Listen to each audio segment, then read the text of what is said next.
인생의 황금기라 할 수 있는 20살부터 허리디스크로 27년을 고생했다. 3번의 수술을 했으니 단순한 고생이 아니라 죽도록 고생했다는 것이 더 맞는 표현이다. 허리디스크로 병원에 다녀본 사람이 아니라면 그 고통이 어떤 것인지 요즘 말로 1도 알 수 없다. 허리디스크 환자는 깁스를 한 것도 피부가 상한 것도 아니라서 건강한 사람과 다를 게 없다. 겉으로 보기에 아픈 것이 전혀 없어 보이니 허리디스크 환자는 그저 깨병 같기도 하다. 하지만 허리디스크를 가볍게 앓고 있는 사람조차도 허리를 굽히는 것이 매우 불편해 가벼운 인사조차 제대로 할 수 없을 정도로 행동에 제약이 많이 따른다. 그렇기에 자칫 불량하거나 거만한 사람으로 보일 수도 있다. 허리디스크 통증이 조금 심하다 싶으면 몇 초간 서 있는 동안에도 식은땀이 흐르고 기진맥진할 정도로 고통스럽다. 심하게는 건강한 일반인이 상상할 수 있는 수준을 넘어서는 고통이 24시간 계속된다. 육체적인 고통이 다가 아니다.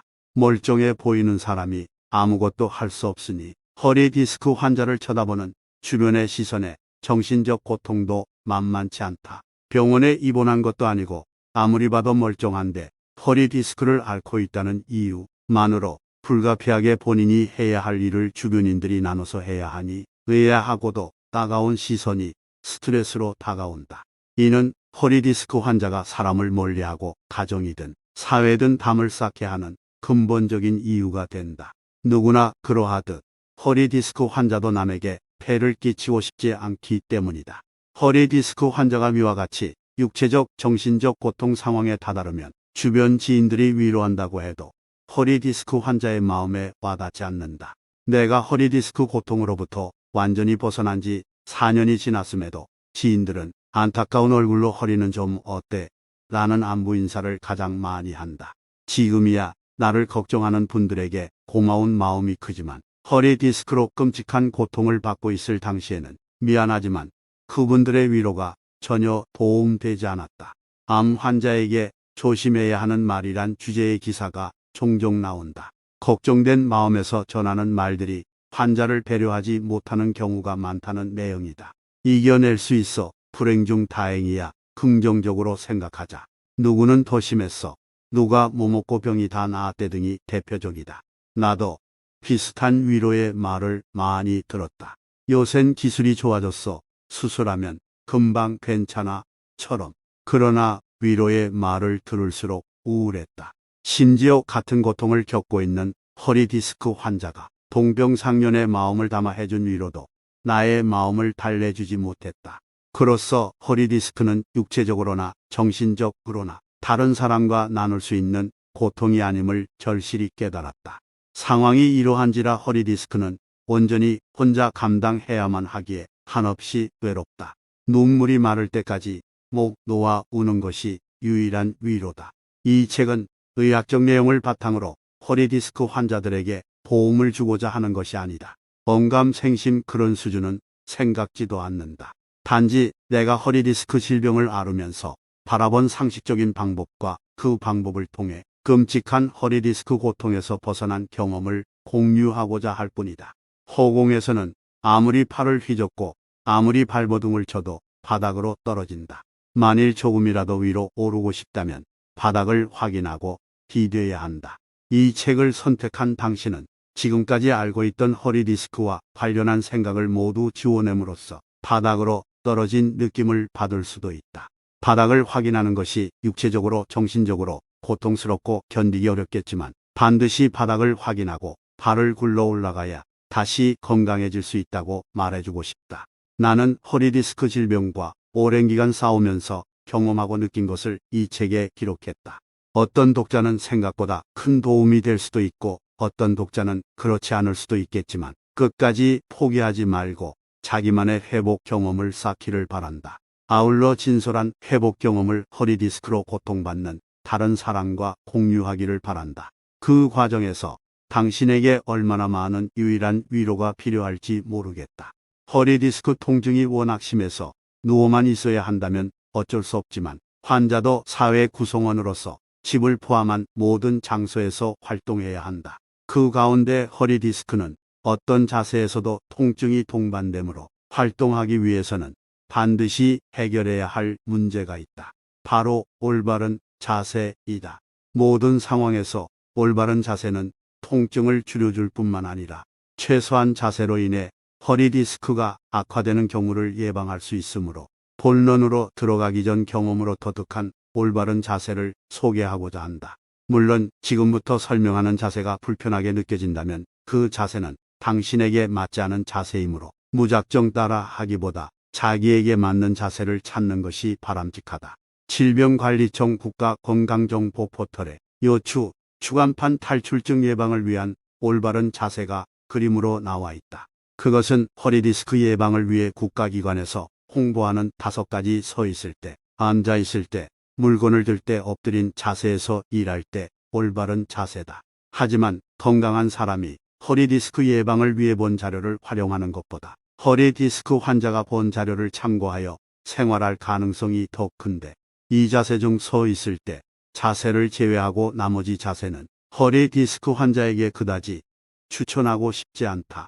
다만 개인적으로는 서 있는 자세, 누워 있는 자세, 의자에 앉는 자세, 각종 움직이는 자세 등 4가지 자세로 구분하는 것이 좀 더 편하게 느껴진다. 서 있는 자세는 어깨와 허리를 곧게 펴고 서면 된다. 허리 디스크 환자는 오래 서 있지 못하므로 특별히 신경 쓸 정도로 중요한 자세가 아닐 수도 있으나 허리 디스크는 한 번의 실수로 최소 몇 주간 병원 신세를 질 수 있는 질병이므로 잠깐이라도 올바른 자세를 유지하는 것이 바람직하다. 단 서 있는 자세가 허리를 곧게 펼 수 있어 서서 업무를 보는 경우가 간혹 있는데 주의할 것이 있다. 허리 디스크 환자는 하체 혈액순환이 원활하지 않기 때문에 무릎 관절 또한 건강할 수 없다. 그러므로 장시간 똑바로 서서 업무를 보면 무릎 관절에 무리를 줄 수 있음을 명심해야 한다. 누워있는 자세는 환자마다 느끼는 통증 부위가 달라 쉽게 설명하기 어렵다. 일반적으로 무릎 밑에 베개 하나를 받쳐 무릎이 살짝 올라간 상태가 좋다고는 하나, 이 또한 편한 사람이 있고 그렇지 않은 사람이 있다. 특히 누워있을 때는 편했는데 누웠다 일어날 때 극심한 통증이 있다면 그 자세는 그 사람에게 좋은 자세가 아니다. 그러므로 누워있는 자세는 누워있을 때나 일어날 때 모두 편한 자세를 찾아서 눕기를 바란다. 단 침대는 몸이 닿는 부분이 심하게 베기지 않을 정도로 딱딱한 것이 좋다. 의자에 앉는 자세는 가장 중요한 자세임에도 허리 디스크로 고생하는 환자 중에 올바른 자세로 의자에 앉아 있는 사람을 본 적이 없을 정도로 대부분 잘못 알고 있다. 결론적으로 말하면 혼자 앉아 있을 수 있는 허리 디스크 환자는 일반 의자에 등받이에 등을 붙여서 앉으면 안 된다. 허리 디스크 환자는 의자 끝부분에 걸터 앉아서 반드시 무릎 끝이 바닥을 향하게 앉아야 한다. 이것 하나만 기억해도 좋다. 이렇게 하면 허리가 서 있을 때와 같이 곧게 펴진다. 의자 등받이에 등을 붙이면 의자 높이가 높은 경우를 제외하고 절대 무릎 끝이 바닥을 향할 수가 없다. 당연히 허리가 굽어진다. 또 허리 디스크 환자 중에 다리를 꼬는 것이 편하다고 하는 사람이 있는데 허리 디스크의 최악의 자세다. 의자에 앉아서 직접 해보면 알겠지만 다리를 꼬게 되면 무릎 끝이 바닥이 아니라 하늘을 향하고 허리가 앞으로 굽는다. 허리가 약간 편할지 모르나 허리 디스크는 자기 자신도 모르게 점점 더 악화될 것이다. 악동 뮤지션의 다리 꼬지마 가사처럼 내 다리 점점 저려오고 피가 안 통하는 이 기분처럼 피가 안 통하는 기분이 아니라 실제 피가 잘 안 통해 다리가 저리는 것이 맞다. 건강한 사람도 이러한데 하물며 허리 디스크 환자가 다리를 꼬고 앉는다는 것은 허리 디스크와 그냥 평생 살겠다고 외치는 것과 다름없다. 푹신한 소파도 무릎 끝이 하늘을 향하는 건 마찬가지다. 어쨌든 무릎 끝이 하늘을 향하도록 앉는 것은 허리 디스크 환자라면 무조건 피하는 것이 좋다.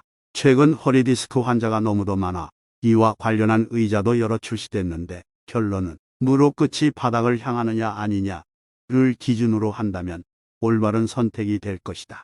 단 안전이 최우선이므로 바퀴가 달린 의자는 절대 사용하지 않기를 바란다.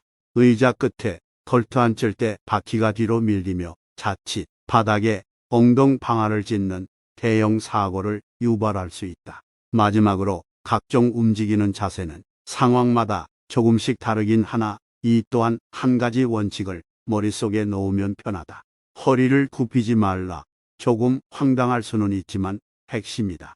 이 원칙을 세우면 허리를 굽히는 횟수를 최대한 줄일 수 있고 그만큼 허리 디스크를 악화시키는 확률을 낮출 수 있다. 일례로 집에서 바닥을 닦기 위해 걸레질을 할 때 엎드려서 하지 말고 서서 닦는 기구를 준비하는 것이 좋다. 바닥에 엎드리는 자세를 연구하지 말고 아예 엎드리는 이유를 없애라는 뜻이다. 바닥에 있는 물건을 들어 올릴 때는 두 손으로 들어 올리면 안 된다. 인터넷이나 서적에 두 손으로 물건을 들어 올리는 방법이 그림으로 나와 있는데 힘을 줄 수가 없어서 어쩔 수 없이 허리를 굽힐 수밖에 없고 또 물건을 들고 일어날 때 반드시 허리에 무리를 준다. 물건을 굳이 들어야 한다면 한쪽 팔을 무릎에 대서 지지하고 나머지 한 손으로 물건을 들어 올리는 자세를 추천한다. 그러면 허리에 힘이 전혀 들어가지 않는다. 가능하다면 한 손으로 들 수 있는 물건만 드는 것이 좋다. 어쩔 수 없이 두 손을 써야 한다면 허리를 굽히지 않고 들어 올릴 정도로 허리 높이에 있는 물건만 들어 올리길 바란다. 당연히 허리에 부담될 정도로 무거운 물건은 들면 안 된다.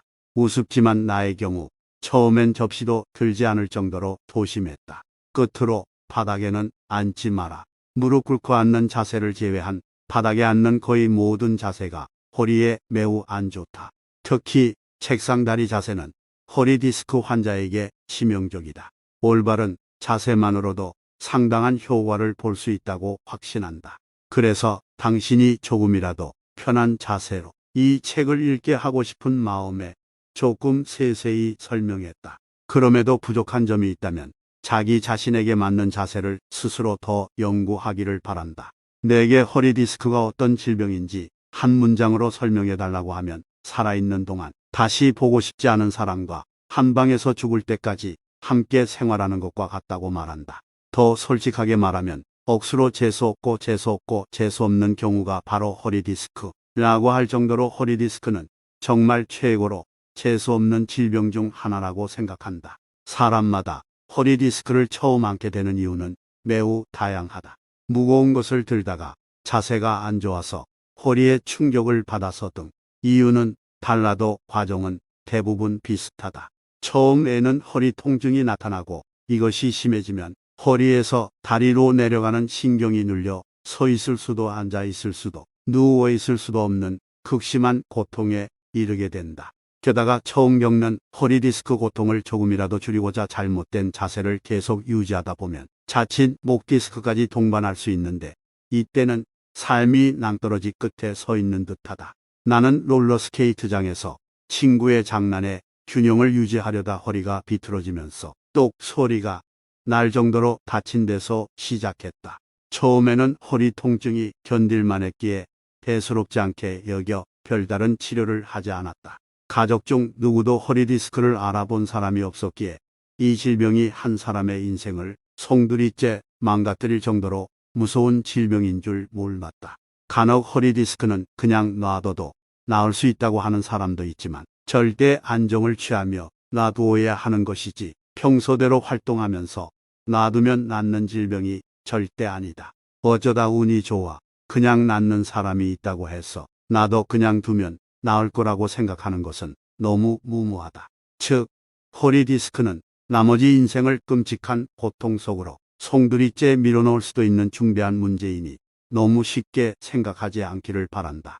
허리를 다친 이후 통증이 있기는 했지만 허리를 움직일 수는 있었고 당시 가정 형편도 가만히 있을 수만은 없는 상황인지라 절대 안정은 꿈도 꿀 수 없었다. 그런데 며칠 동안 참을만 했던 허리 통증은 점점 심해지고 어느 순간 다리 한쪽이 당기는 견딜 수 없는 본격적인 통증의 시작이라 할 수 있는 통증이 찾아왔다. 말이 쉬워 통증이지 편히 앉을 수도 일어설 수도 누울 수도 없는 이전에는 상상하지도 못했던 극심한 통증이었다.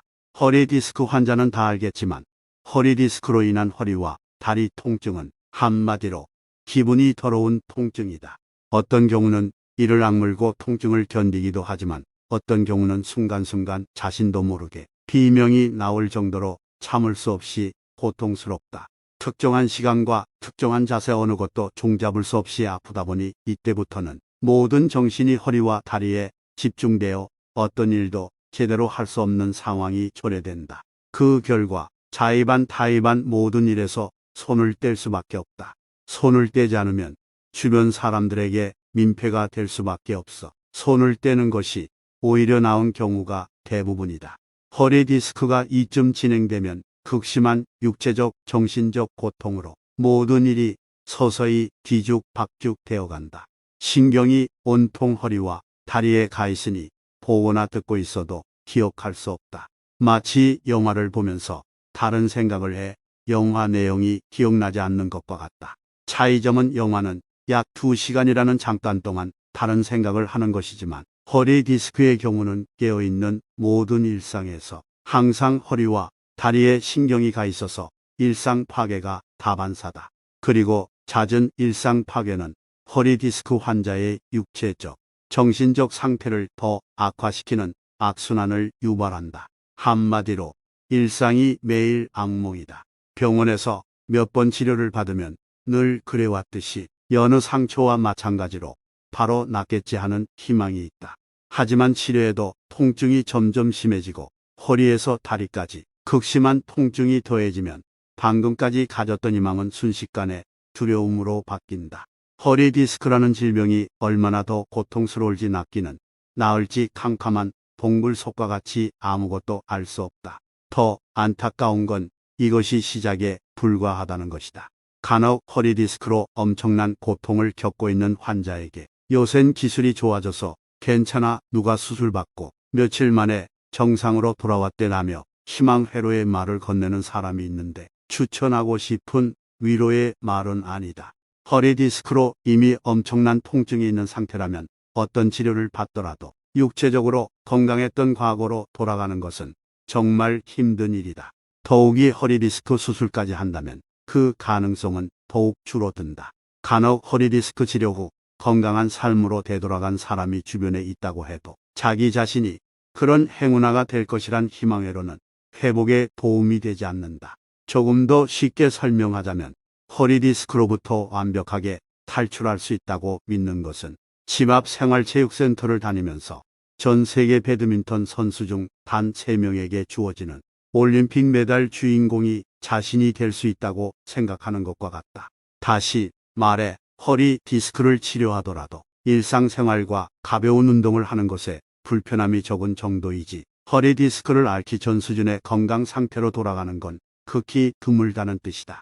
이번 생에 모든 운을 한 번에 모아서 쓸 정도로 운이 좋아 허리 디스크라는 질병이 잠깐 지나가면 아무런 문제가 없지만 한순간의 실수로 악화되면 이번 생에 나머지 중 상당 부분을 허리 디스크 치료를 위해 허비해야 할 것이다.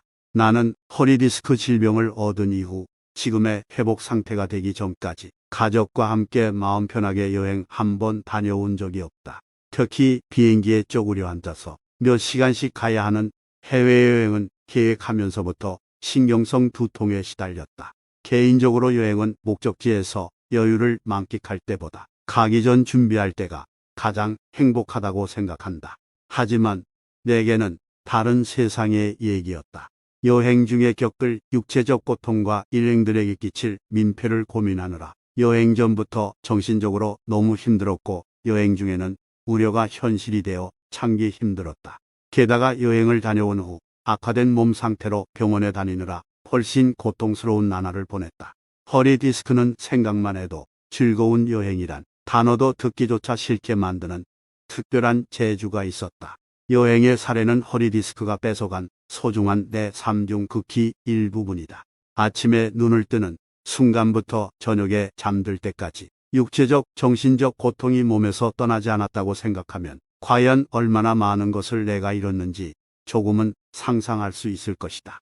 아침에 차라리 눈이 떠지지 않고 영원히 잠들었으면 하는 바람도 있었으니 허리 디스크는 당신이 생각하는 수준보다 확실히 무서운 질병이다. 그렇기에 누구도 인생에서 허리 디스크라는 질병을 절대 경험하지 않기를 바라는 마음이 간절하다. 모르는 사람에게 관심을 전할 정도로 오지랖이 태평양처럼 넓다고 생각할 수도 있으나 나는 지금도 허리를 부여잡고 걷는 사람을 보면 머리 한쪽이 쭉 뼈서면서 허리와 다리에 기분 나쁜 통증이 느껴질 정도다. 이 글을 쓰고 있는 시점이 허리 디스크를 깔끔하게 벗어난 지 자그마치 48개월이나 지났는데도 말이다. 허리 디스크는 이런 질병이다. 이렇게 무서운 질병인 줄 몰랐다. 다 나았다고 생각해도 평생 불안한 삶을 살 수도 있다. 어떤 질병도 경험하지 않고는 그 위험성을 알 수 없겠지만 허리 디스크만큼은 절대 경험하지 않기를 진심으로 바란다. 당신이 허리를 부여잡고 길을 걷는 모습 상상만 해도 내 허리에서 신호가 온다. 나도 이제 부디 트라우마를 벗어나고 싶다. 우리는 부정적 환경이나 어떤 질병에서 벗어나려고 노력하는 사람에게 강한 회복 의지를 가졌다고 한다. 나도 허리 디스크로 고통받을 당시 회복 의지를 갖고 무던히 애썼다. 의사를 포함한 주변 사람들이 허리에 좋다고 하는 수술, 시술, 운동, 식품 섭취 등 안 한 것 빼고 다 해봤다. 그런데도 통증이 나아지기는커녕 점점 더 악화돼 3번의 수술을 하고도 재발했다. 이에 나의 회복 의지는 바닥까지 떨어졌고 급기야 땅을 뚫고 내려가 절망밖에 없는 지하까지 다다랐다. 허리 디스크에 좋다는 건 다 찾아서 하고 있는데 도대체 무엇이 잘못된 것일까라는 생각이 들지 않을 수 없었다. 또 이 의문은 꼬리에 꼬리를 물어 나를 쉴 새 없이 괴롭혔다. 내가 선택한 방식이 잘못된 것임은 분명한데 도무지 원인을 알 수 없었다. 당신은 건강을 위해 좋은 것을 하는 것과 좋지 않은 것을 하지 않는 것 중 무엇이 도움이 된다고 생각하는가? 나는 개인적으로 좋지 않은 것을 피하는 것이 더 중요하다고 확신한다.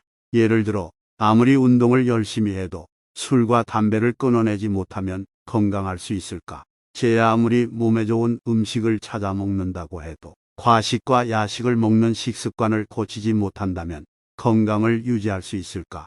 허리 디스크도 마찬가지다.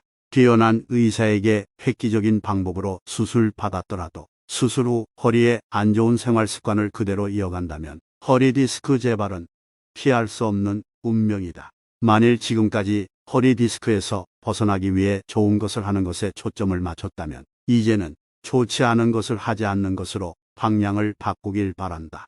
그런데 문제는 안 좋은 것을 하지 않는 것이 의지의 문제가 아니라는 점이다. 의지란 어떠한 일을 이루고자 하는 마음이라는 의미도 있지만 선택이나 행위의 결정에 대한 내적이고 개인적인 역량이라는 뜻도 가진 것을 안다면 이해가 빠르다. 가령 휴대폰을 많이 봐 눈이 나빠져 병원 신세를 지게 되었다. 그런데 그 사람이 본인 의지만으로 휴대폰 보는 것을 그만둘 수 있을까? 병원에서 치료받는 동안 어쩔 수 없이 휴대폰을 보지 않았더라도 병원을 나오자마자 휴대폰을 봐야 하는 상황이 생길 수밖에 없다. 또 조만간 더 나빠진 눈으로 병원을 찾는 것은 불을 보듯 뻔하다.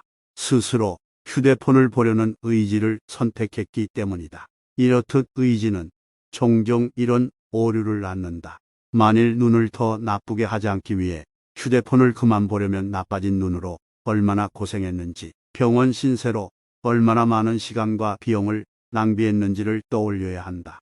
또 제대로 관리하지 않으면 병원을 찾는 일이 이번 한 번으로 끝나는 것이 아니라 여러 차례 될 수 있고 정상적인 삶을 못하게 될 수도 있다고도 예측할 수 있어야 한다. 그래야만 휴대폰을 들여다보는 행위를 스스로 조절할 수 있게 된다. 물론 꾸준한 연습이 있어야 한다. 이는 건강에 도움되는 좋은 것을 하는 의지를 넘어선 좋지 않은 것을 하지 않는 성찰이다. 그리고 이 성찰은 아무리 애써도 풀리지 않았던 건강 문제를 해결해 준다. 허리 디스크 환자가 수술받게 되면 과거 건강했던 모습으로 돌아갈 수 없다고 확신한다. 100%냐고 묻는다면 지금의 상황으로서는 그렇다라고 답할 수밖에 없다. 모호한 대답이라 노력하면 다시 건강해질 수 있다는 뜻이냐고 되물으면 나의 답은 예스다. 단 허리 디스크 수술 후 재활 기간 동안 조건이 완벽해야 한다. 허리 디스크 질병에 대한 완벽한 이해, 충분한 재활 기간, 최적의 재활 프로그램, 최고의 재활 운동, 코치, 풍족한 경제력, 정신적 스트레스 해소를 위한 훌륭한 정신건강 전문가, 그리고 가족과 주변인들의 친절한 배려 등이다. 세상에는 우리가 이해할 수 없는 불가사의한 일이 간혹 일어나곤 하지만 일반적으로 앞에 나열한 조건이 평범하다고 생각하는 사람은 아무도 없을 것이다. 나의 경우는 열거한 조건 중 어느 한 가지도 갖추지 못했다. 스스로 갖출 수 있는 허리디스크에 대한 이해조차도 없었으니 27년간 끔찍한 고통에 시달려야 했다. 그런데 성찰을 통해 고통에서 벗어날 수 있었다. 만일 성찰의 과정이 없었다면 지금까지도 괴로움을 호소하며 불평불만투성이에 나날을 보내고 있으리라 확신한다.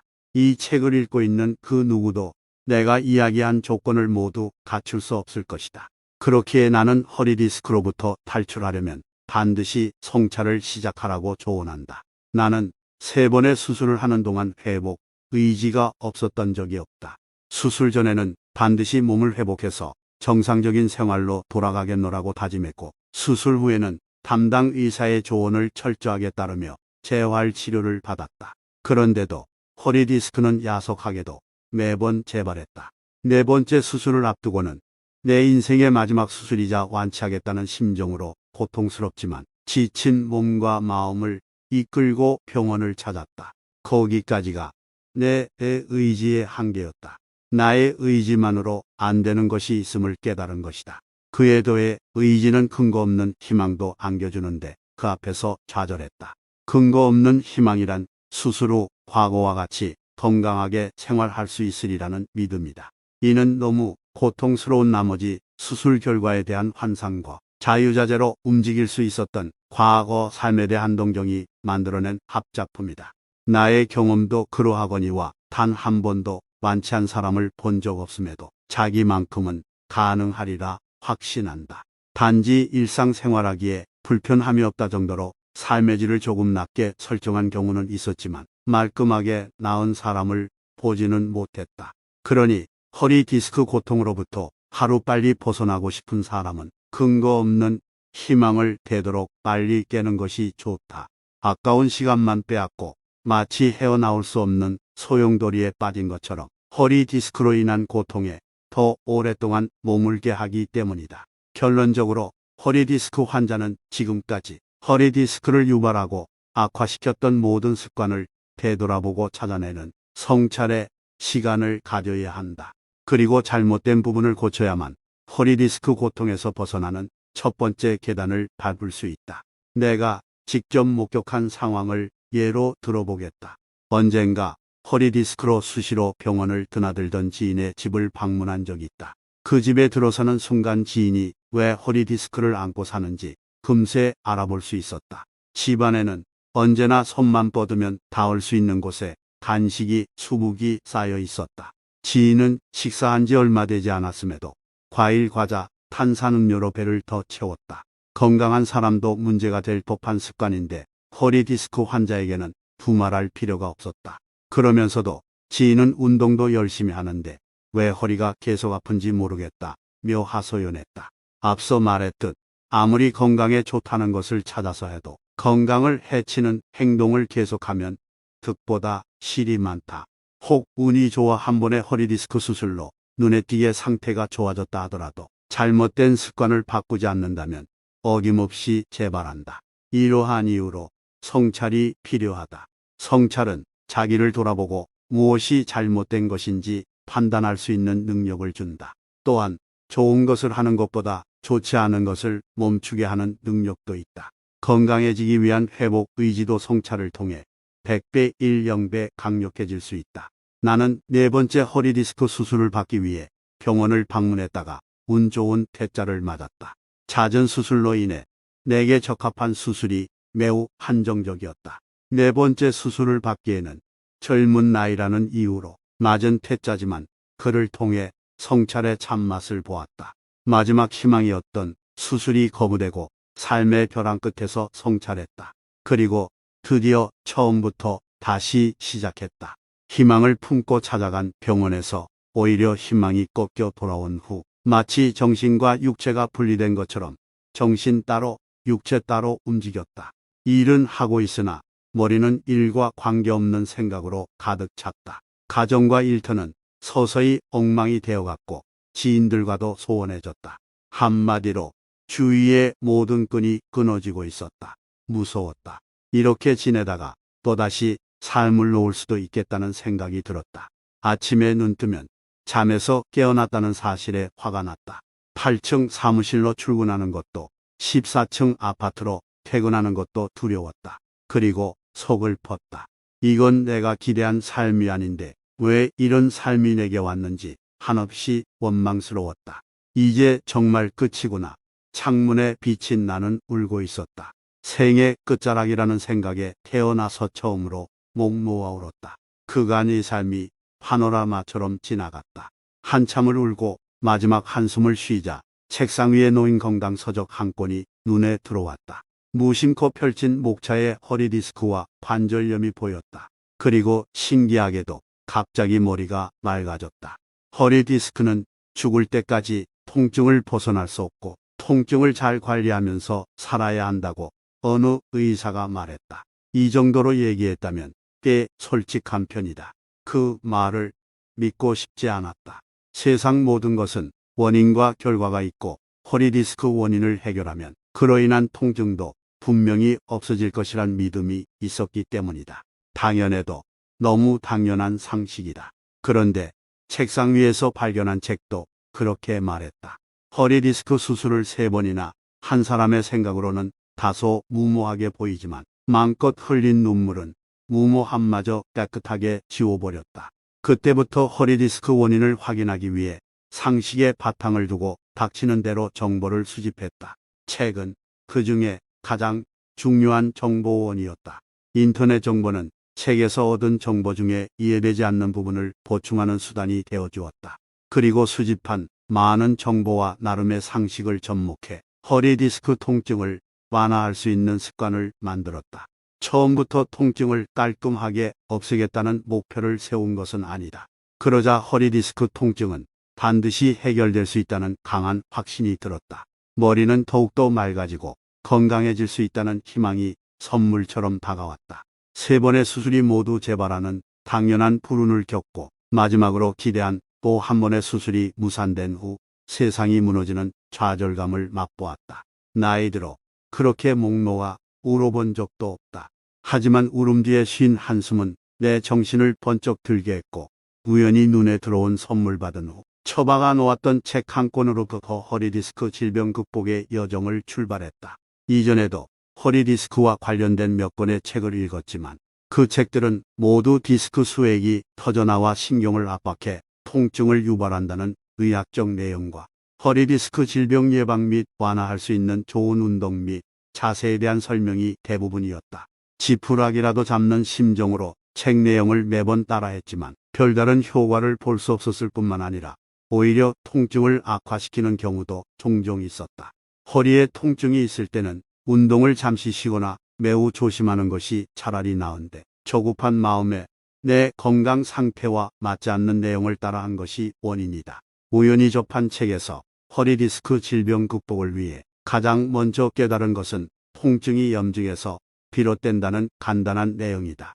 염증은 우리 몸이 질병에 대항하는 방법 중 한 가지로 생명체가 가진 가장 기본적인 방어 기능이다. 이 방어 기능의 결과로 나타난 염증이 허리 디스크 통증을 유발한 것이고 내 몸은 염증에 매우 취약한 상태라는 것을 미루어 짐작할 수 있었다. 따라서 허리 디스크에 염증이 누적되지 않고 또 발생한 염증을 가라앉힐 수 있는 방법을 찾는 것이 허리 디스크 통증을 없애기 위해 해야 하는 가장 중요한 일임을 깨달았다. 게다가 의사도 허리 디스크 수액 탈출이 염증을 일으킨다고 하니 염증을 가라앉히는 것이 허리 디스크로부터 탈출할 수 있는 나름 좋은 방법임이 분명했다.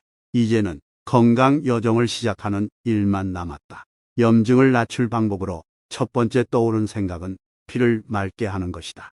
몸 안에 생긴 염증 물질은 혈관을 타고 몸 전체로 퍼져 허리에도 영향을 미칠 것이고 반대로 피를 맑게 하면 허리 디스크에 영향을 미치는 염증 물질을 씻어낼 수 있다고 생각했다.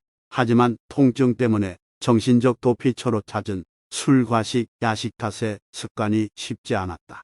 게다가 허리 디스크 통증으로 운동은 꿈도 꿀 수 없었고 몸무게에 대비해 복부 비만도 일부 있어 염증에 매우 취약했다. 특히 지방세포가 염증 물질과 깊은 관계가 있음을 고려할 때 반드시 복부 비만 문제의 해결이 필요했다. 육체적으로도 정신적으로도 중대 결심이 필요한 총체적 난국 그 자체였다. 결국 나는 일식을 결단했다. 처음엔 별다른 지식이 없었기 때문에 무작정 굶고 일식을 했다. 당연히 술도 끊고 과식과 야식도 과감히 중단했다. 하지만 잘 먹어야 낫는다는 말도 있듯이 한 끼라도 제대로 챙겨 먹고자 탄수화물만 조금 줄인 균형 잡힌 식단을 진행했다. 일식 초반에는 허리 디스크 통증에 심한 공복감까지 더해져 매우 힘들었으나 더 이상 물러날 곳이 없었다. 염증을 줄이고자 공부한 것으로 볼 때 틀린 것도 없었다. 대략 한 달간의 일식으로 서서히 변화가 나타나기 시작했다. 극심한 허리 디스크 통증을 경험했던 사람들은 통증이 줄어드는 느낌에 매우 민감한데 마치 통증이 디지털 신호같이 확연히 사라졌다. 비록 일상생활의 불편함이 한 가지도 없는 정도의 통증까지 줄어든 것은 아니지만 이 정도 통증 수준만 해도 이전과 비교했을 때는 허리 디스크 통증이 거의 없는 것처럼 느껴질 정도로 살아갈 수 있을 것 같았다. 그리고 계속된 일식은 삶의 질을 눈에 띄게 향상시켰다. 몸 상태가 좋아지면서 주변으로부터 약간의 질문을 받았다. 대부분 일식 식단을 궁금해했다.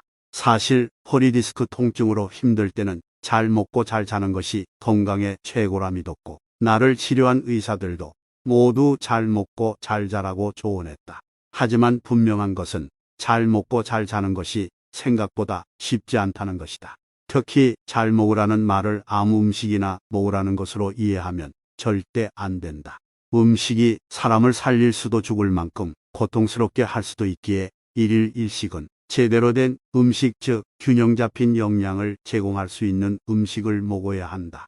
음식을 고를 때 약간의 불편함이 따랐지만 허리 디스크 통증으로 더 이상 병원에 가고 싶지 않았고 세수할 때, 머리 감을 때, 화장실 갈 때 아내를 비롯해 그 누구의 도움도 받고 싶지 않았다. 그래서 내게는 음식을 고르는 불편함 따위는 티끌 만큼도 안중에 없었다. 좋은 것을 먹는 습관과 좋지 않은 것을 먹지 않는 습관 중에 더 중요한 것은 좋지 않은 것을 먹지 않는 습관이다. 누가 뭐라 해도 허리 디스크로부터 탈출하기 위해 이것만큼은 절대 양보해서는 안 된다. 일반적인 백반 식사를 기준으로 특별히 가리는 음식을 정하지는 않았지만 좋지 않은 음식은 철저히 가려서 먹고자 했다. 그리고 이런 생각을 바탕으로 몇 가지 식습관을 나름대로 정립했다. 첫 번째 당 섭취 최소화. 염증을 최소화할 수 있는 식습관을 찾던 중 우리 식생활에서 염증과 관련이 가장 높은 것 중 하나가 당 성분이라는 사실을 알게 됐다. 일반적으로 설탕이나 꿀처럼 단 음식을 당 성분으로 생각하는데 포도당으로 전환되는 탄수화물 종류도 당 성분에 속한다. 살은 물론 밀가루 즉 면류, 빵류, 과자류 등도 모두 당 성분을 공급할 수 있는 음식이라 할 수 있다. 언뜻 이러한 음식을 모두 제외하면 지금까지 즐겨 먹던 음식 중 대부분을 식단에서 빼야 할 정도로 우리 일상에는 당 성분을 공급하는 음식이 너무도 많이 널려 있다. 하지만 선택의 여지는 없었다. 쌀밥은 기존의 절반으로 줄이고 면 종류, 빵 종류, 케이크, 떡, 탄산음료, 설탕이 포함된 커피 등 쌀밥을 제외한 대부분의 당 성분 포함 음식을 끊었다. 쉽지 않은 결정이었지만 이번만큼은 허리 디스크에 패하고 싶지 않았다. 결과는 상상 이상으로 나타났다. 당 섭취를 줄인 이후 가장 큰 변화는 일단 복부 지방이 완전히 사라지고 허리 디스크 통증도 거의 느끼지 못할 정도로 사라졌다. 게다가 몸도 머리도 한층 가벼워졌다. 결단이 힘든 만큼 보상도 컸다. 두 번째, 오래 씹기. 소화는 음식물을 분해하여 영양분을 흡수하기 쉬운 형태로 변화시키는 일을 말한다. 소화에는 여러 소화 효소가 작용하는데 음식물과 소화 효소가 충분히 접촉하는 것이 소화에 큰 도움이 된다. 이는 음식물이 잘게 쪼개질수록 음식물의 표면적이 넓어져 소화 효소와 충분히 접촉할 수 있다는 사실과 일맥상통한다. 그래서 소화의 중요한 첫 단계가 잘 씹는 것이다.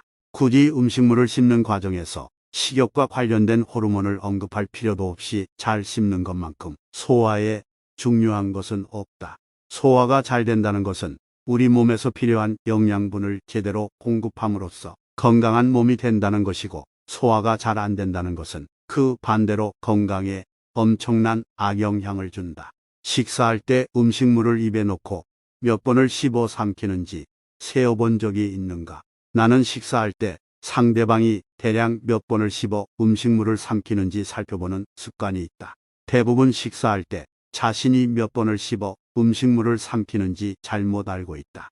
식사 시간이 짧은 사람은 대략 5, 6회, 다른 사람은 10, 20회 정도 씹어 삼킨다고 하고, 그 외의 사람들은 특별히 씹는 숫자를 세본 적이 없다고 말한다.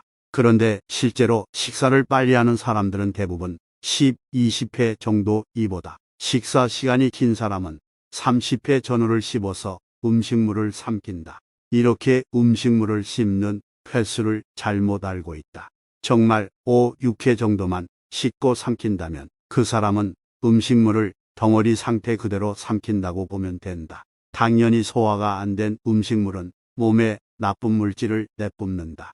오늘이라도 당장 자신이 몇 번 씹어 음식물을 삼키는지 정확히 세어봤으면 한다. 스스로 씹는 횟수를 조절하기 위해 꼭 필요한 과정이다. 내가 추천하는 씹는 횟수는 대략 50회 이상인데, 자신이 5, 6회를 씹어 삼킨다고 잘못 알고 있으면 처음부터 50회 씹기가 부담스러워 시도조차 하지 않는다. 사실 대부분은 20, 30회 전후를 씹기 때문에 조금만 더 씹으면 소화에서 가장 중요한 오래 씹기를 달성할 수 있는데도 말이다. 50회 이상 오래 씹기는 소화에 큰 도움이 될 뿐만 아니라 추가적인 장점도 있다. 50회 이상 오래 씹으면 식사 시간이 최소 20분을 넘어간다. 밥 한 그릇은 고사하고 절반을 먹기도 벅차다. 하지만 신기하게 배가 부르다. 이유는 식사 시 포만감을 느끼는 시간이 식사 시작 후 대략 20분 정도이기 때문이다. 일반적으로 직장인들의 점심시간은 주문한 음식을 기다리고 식사하고 차 한 잔 마시고 마지막에 일터로 돌아오기까지 모두 합쳐 1시간이다. 상황이 이러한지라 정작 식사에 할애하는 시간은 고작해야 10분 이내다. 이 시간은 포만감이 미처 느껴지지 않아 당성분 함량이 상상을 초월하는 디저트나 음료를 거리낌 없이 섭취하게 한다. 물론 내 몸 안으로 들어온 초과당 성분은 진화의 과정에서 인간이 갖게 된 저장 시스템을 활용하여 지방으로 내 몸에 쌓일 것이다. 그 과정에서 인슐린을 만들어 제공하는 췌장은 엄청난 혹사를 감당할 수밖에 없다. 나는 오래 씹기 하나만으로 과식 습관을 제거했다. 아니, 과식하고 싶어도 도저히 배가 불러서 더 먹을 수 없는 상황이 훨씬 많아졌다. 당연히 포만감 있게 식사하고도 체중은 감소하는 선물을 받았다. 당신이 중요하게 여겨야 하는 것은 자신의 건강을 위한 충분한 식사 시간이지, 식사 시간을 줄여서 하는 점심, 운동이나 잡담이 아니다. 식사 시간을 줄이는 행동은 내 몸의 독 그 이상도 이하도 아니다. 오래 씹기는 내 몸의 독을 방지할 수 있는 가장 좋은 방법 중 한 가지다. 세 번째, 간식 중단. 우리 몸은 살아가기 위해 생리작용에 필요한 영양소를 원한다. 여기서 말하는 영양소는 탄수화물, 지방, 단백질만을 말하는 것이 아니라 비타민, 미네랄, 더 나아가 물도 영양소다. 배가 고프다는 것은 몸에 영양소가 부족하다는 신호다. 간식을 찾는 것도 식사에서 미처 섭취하지 못한 영양소가 부족할 때 느끼는 공복감으로 말할 수 있다. 특히 식사를 면 종류로 할 경우 빨리 배가 고프다고 말하는 것을 주위에서 종종 들어봤을 것이다. 이것은 밀가루가 주 원료인 면에 우리 몸에서 요구하는 비타민, 미네랄이 거의 없기 때문이다. 오죽하면 밀가루에 제로 칼로리라는 별명이 붙었을 정도다. 점심이나 저녁을 밀가루 음식으로 때웠다면 얼마 지나지 않은 시간에 배고픔으로 간식 생각이 간절할 수밖에 없다. 즉, 비타민, 미네랄, 영양소가 거의 없는 밀가루 음식을 멀리하고 영양이 골고루 함유된 제대로 된 식사를 해보면, 특별히 간식 생각이 나지 않는 이유가 이것이다. 하지만 현대인에게 참 어려운 숙제다. 바쁘다는 핑계로 바로 해결할 수 있는 인스턴트 음식이 천지고, 행여 제대로 된 식사를 하고 싶어도 식사 시간이 채 10분도 되지 않기 때문에 제대로 씹지도 못하고 삼켜 소화도 잘 안 된다. 소화가 잘 안 된다는 것은 충분한 영양소를 흡수할 수 없다는 말과도 같아서 우리 몸은 항상 영양 부족에 시달릴 수밖에 없다. 배부르게 밥을 먹고도 잠시 후에 간식을 찾는 것이 당연한 일상이 됐다. 간식 생각이 나지 않게 하려면 제대로 된 식사와 오래 씹기를 함께해 내 몸에 충분한 영양을 공급하면 된다. 일부러 간식을 먹지 않으려고 노력할 필요도 없다. 간식이란 단어를 까먹는데 그렇게 오랜 시간이 걸리지도 않는다. 없어진 통증으로 가장 반가운 것은 마음의 여유가 돌아온 것이다. 대학 입학과 동시에 얻은 허리디스크로 수십 년간 잊고 있었던 마음의 여유다. 무언가를 하고 싶은 생각도 할 수 있다는 생각조차도 사치였는데 통증이 사라지니 무엇부터 할까 하는 희망이 자리 잡았다. 하지만 허리디스크로 인해 극도로 약해진 허리와 얇아진 양쪽 다리, 극심한 다리 통증을 느끼는 허리디스크 환자는 혈액순환이 원활하지 않아 보통 다리가 얇아진다. 이것을 먼저 회복하는 것이 급선무였다. 운동이 필요했다. 목적지까지 정확히 얼마나 걸어야 도달할지 모르나 어쨌든 한 발을 떼야 했다. 허리디스크 치료 방법이 지구에 사는 사람 수만큼 있듯이 본인에게 적합한 운동 방법도 자신만이 찾을 수 있다. 내게 적합한 운동이라 해서 다른 사람 모두에게 적합한 운동이라 할 수 없다. 일례로 고양이 등 운동이 있는데 이 운동은 허리디스크와 관련한 거의 모든 책에서 추천하고 있다. 심지어 허리디스크 환자가 아닌데도 불구하고 내게 추천할 정도로 유명한 운동이다. 하지만 허리디스크로 고통받고 있는 누군가에게는 적합한 운동일지 모르나 결정적으로 내게는 전혀 적합한 운동이 아니다. 허리가 어느 정도 안정된 지금도 이 운동은 절대 하지 않는다. 책에서 말하는 대로 여러 번 시도해 본 결과 허리 통증을 악화시키는 느낌이 강하게 들었기 때문이다. 그토록 유명한 고양이 등 운동이 왜 하필 내게 적합하지 않은지 모르나 허리디스크 환자는 유명한 운동이 아니라 본인에게 적합한 운동을 찾아야 한다는 교훈을 준 운동이다. 내게 적합한 운동을 찾기 위해 할 것은 허리디스크 통증이 어떻게 발생하고 어떻게 악화하는지 이해하는 것이 순서다. 앞서 허리디스크 원인과 관련해 세 군데 기관에서 설명한 내용을 나름대로 종합할 때 잘못된 자세든 다친 것이든 우리 몸의 허리디스크가 감당할 수 없는 힘이 가해져 추간판이 제자리를 벗어나거나 수액이 터져나와 주변 신경에 염증을 일으킨 것이 분명하다. 그리고 한 번 발생한 허리디스크는 직립보행하는 인간에게 때려야 될 수 없는 숙명과도 같이 따라온다. 지구의 중력을 벗어날 수 없어 허리디스크에 가해지는 힘이 줄어들지 않기 때문이다. 게다가 제대로 관리가 안 되면 허리디스크에 가해진 힘 때문에 아무 때나 악화될 수 있고 허리디스크가 나았다고 해도 평생 안심할 수도 없다. 이런 사실을 고려해 허리에 가해지는 힘을 줄이고 허리디스크를 보호할 수 있는 운동 방법을 골랐다. 첫 번째 운동은 거꾸리 운동이다. 직립보행이 허리에 미치는 하중을 완화하기 위해 거꾸로 물구나무를 서는 운동이다. 허리디스크가 직립보행하는 인간에게 숙명과도 같은 질병이라면 지구가 당기는 힘을 거꾸로 이용한 거꾸리 운동은 허리디스크 통증을 완화할 수 있는 가장 자연스러운 운동 방법 중 한 가지다. 병원에서 치료받을 때 사용하는 요추 디스크 견인 장치도 같은 원리다. 중력 대신 기계 장치를 이용하는 것만 다를 뿐이다. 두 번째 운동은 백익스텐션, 허리 근육 강화 운동이다. 시중에 판매 중인 백익스텐션 기구를 사용하는 것이 좋은데 주의할 것은 허리디스크 환자는 허리를 앞으로 구부리는 자세가 매우 안 좋기에 백익스텐션 기구를 사용할 때 앞으로 구부리는 상태는 절대 금물이다. 한동안 허리디스크 관리를 잘해서 허리 상태가 좋아진 사람도 단 한 번의 잘못된 백익스텐션 사용으로 그동안 좋아진 허리를 완전히 망쳐버릴 수도 있다. 세 번째 운동은 레그 프레스라는 하체 근육 강화 운동이다. 이 운동은 완전히 누워서 하는 것보다 되도록 앉아서 하는 기구가 바람직한데 허리 디스크 환자가 한번 누웠다 일어날 때 허리에 많은 부담을 주기 때문이다. 레그 프레스 운동은 다리 힘에 따라 들어주는 무게를 달리해 줄 수 있는데 허리 디스크 환자는 가장 가벼운 무게부터 하는 것이 좋다.